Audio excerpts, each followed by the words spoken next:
Hello everyone, welcome to ఏది పడితే అది. మనం కొన్ని సినిమాలు హీరో కోసం చూస్తాం, కొన్ని సినిమాలు హీరోయిన్ కోసం చూస్తాం, కొన్ని సినిమాలు కామెడీ కోసం చూస్తాం, కొన్ని సినిమాలు మాత్రం ఒక డిఫరెంట్ కాన్సెప్ట్ని ఎక్స్పీరియన్స్ చేయడానికి చూస్తాం. ఈరోజు విఐ ఆనంద్ డైరెక్షన్లో వచ్చిన ఊరు పేరు భైరవ్ కోన సినిమా కూడా అలాంటి సినిమానే. Starring Sandeep Kishan, Varsha Bollamma, Kavya Thapar and others. Director V I Anand గారి కాన్సెప్ట్స్ ఎప్పుడూ వెరైటీగానే ఉంటాయి. ఎగ్జిక్యూషన్లో లోపాలు ఉన్నప్పటికీ ఒక డిఫరెంట్ కాన్సెప్ట్ కోసం రొటీన్గా చూసే కమర్షియల్ ఎంటర్టైనర్స్ నుంచి కొంచెం డిఫరెన్స్ కోరుకునే వాళ్ళు ఈజీగా ఒకసారి చూసే విధంగానే ఉంటాయి సినిమాలన్నీ. సరే, ఇవన్నీ వదిలేస్తే ఇవాళ రిలీజ్ అయిన ఊరు పేరు భైరవ్ కోన సినిమా ఎలా ఉంది అంటే it's a decent one time watch. ట్రైలర్స్లో టీజర్స్లో చూపించినట్టు ఒక ఊరు, ఆ ఊర్లో ఒక సూపర్ న్యాచురల్ ఎలిమెంట్, దానివల్ల వచ్చిన ఒక ప్రాబ్లం, దాన్ని వెతుక్కుంటూ వెళ్ళిన hero and batch. Simple plot లైనే. సినిమాలో అతిపెద్ద పాజిటివ్ ఏంటి అంటే స్టోరీ లైన్, కాన్సెప్ట్. సినిమాలు రియాలిటీకి దగ్గరలో లేవు అని బాగా కంప్లైంట్స్ వస్తున్న రోజుల్లో డైరెక్టర్ ఇలాంటి కాన్సెప్ట్ పట్టుకొని దాన్ని బిలీవబిలిటీకి చాలా దగ్గరగా తీసుకెళ్లారు. అకార్డింగ్ టు మీ అది చాలా పెద్ద విన్. ఈ టైప్ జానర్ మూవీస్కి కాన్సెప్ట్తో పాటు కావాల్సింది ఏంటంటే ఒక decent acting and good technical department.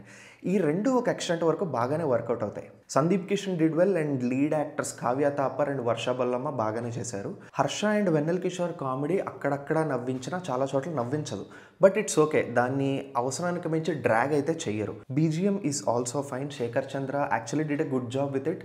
కానీ పాటలకు వచ్చేసరికి ఒక పాట తప్ప మిగతా రెండు పాటలు it's just a hit and miss. Bhairav Kona అన్న ప్లేస్ని మనం నిజంగానే నమ్మాలి. అలా నమ్మడానికి ఆర్ట్ వర్క్ చాలా ఇంపార్టెంట్. వీళ్ళు ఎక్కడో పడేసిన సెట్లు అవి ఇవి తీసుకొచ్చి వేస్తే మనకు ఆ ఫీలింగ్ రాదు. ఆర్ట్ డిపార్ట్మెంట్ వరకు ఈ సినిమా చాలా బాగా ఎక్సెల్ అయింది. అండ్ అన్సర్ప్రైజింగ్లీ ఆ ప్లేస్లో భైరవ్ కోన అన్న ఏరియాలో జరిగే సీన్స్ మాత్రమే సినిమాలో చాలా ఎక్సైటింగ్గా, ఇంపార్టెంట్ లాగా అనిపిస్తాయి మనకి. విఎఫ్ఎక్స్ కూడా కొన్ని చోట్ల బాగానే ఉన్నా కూడా కొన్ని కీ మూమెంట్స్లో బాగా డిసప్పాయింట్ చేసి డిస్కనెక్ట్ని అయితే క్రియేట్ చేస్తుంది. సినిమాలో అండర్వెల్మింగ్ ఆస్పెక్ట్స్ గురించి మాట్లాడుకుంటే ఈ టైప్ సినిమాలకి ఎగ్జిక్యూషన్లో మెయిన్గా కావాల్సింది ఏంటి అంటే లాస్ట్ వరకు, క్లైమాక్స్ వరకు సస్పెన్స్లో జనాల్ని కూర్చోబెట్టడం. ఇప్పుడు మూవీని 3 యాక్ట్స్గా డివైడ్ చేద్దాం. ఫస్ట్ యాక్ట్లో టోన్ సెట్ చేసి కాన్సెప్ట్ని ఎస్టాబ్లిష్ చేయాలి. సెకండ్ యాక్ట్లో స్టోరీని ముందుకు తీసుకెళ్ళి కొన్ని లూజ్ థ్రెడ్స్ని మనకి చూపించి ఒక మిస్టరీ అనేది క్రియేట్ చేయాలి.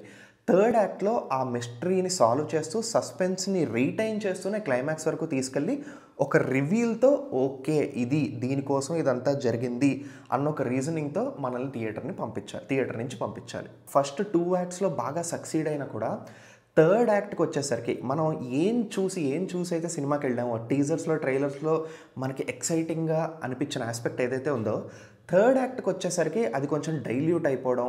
ఒక స్టేజ్కి వచ్చేసరికి మనం సస్పెన్స్ని లైట్ తీసుకొని ఓకే సినిమా క్లైమాక్స్కి వచ్చింది కదా చూద్దాం అన్న జోన్లోకి వెళ్ళిపోతాం అనమాట. దేన్నైనా నడిపించేది స్ట్రాంగ్ ఎమోషనే.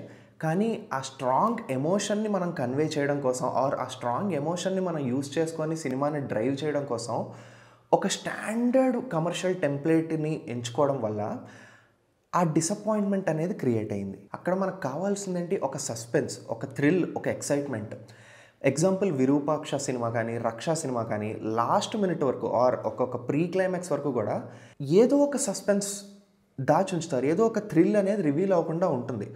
ఇక్కడ మనకి ఆ థ్రిల్ అనేది ఇంటర్వెల్ బ్యాంక్ తర్వాత ఒక అరగంటకు అర్థమైపోవడం వల్ల మిగతా సినిమా అంతా ఎట్లా కంక్లూడ్ అవుతుంది అన్నదానికోసం వెయిట్ చేస్తున్నాం, కానీ ఏం జరుగుతుంది అన్నదానికోసం అసలు వెయిట్ చేయం మనం. దీనికి తోడు ప్రీ క్లైమాక్స్లో వచ్చే ఒక లవ్ ట్రాక్. ఐ అండర్స్టాండ్ హీరోని ముందుకు నడిపించేది ఆ లవ్ అనే ఎమోషనే, కానీ అది కన్వే చేయడం కోసం డైరెక్టర్ ఎంచుకున్న వే మాత్రం అబ్బే అస్సలు పొర్రపాటును కూడా. సరే, అవన్నీ పక్కన పెట్టేసినా కూడా ఊరు పేరు Bhairav Kona is really a decent watch. సినిమా నుంచి బయటకు వచ్చిన తర్వాత అరే ఇంకా బెటర్గా ఉండొచ్చు అన్న ఫీలింగ్తోనే బయటకు వస్తాం, కానీ సినిమా బొక్కలాగా ఉంది, కంప్లీట్ వాష్అవుట్ అన్న ఫీలింగ్ మాత్రం మనకి రాదు. సో నేను ఫైనల్గా చెప్పేది ఏంటంటే ఎక్స్పెక్టేషన్స్ని కొంచెం లోగా ఉంచుకొని ఏదో కొత్తగా చూడబోతున్నాం అన్న ఆలోచన మాత్రం మైండ్లో పెట్టుకొని సినిమాకి వెళ్ళండి, యూల్ లైక్ ఇట్. ఇదండి ఊరు సినిమా మీద నా రివ్యూ కానీ పర్సనల్ ఒపీనియన్. ఈ వీడియో నచ్చితే లైక్ చేయండి, ఈ వీడియో మీద మీ థాట్స్ని కామెంట్స్ ద్వారా చెప్పండి, అండ్ మన ఛానల్కి సబ్స్క్రైబ్ చేయండి. సబక్ సెలవు.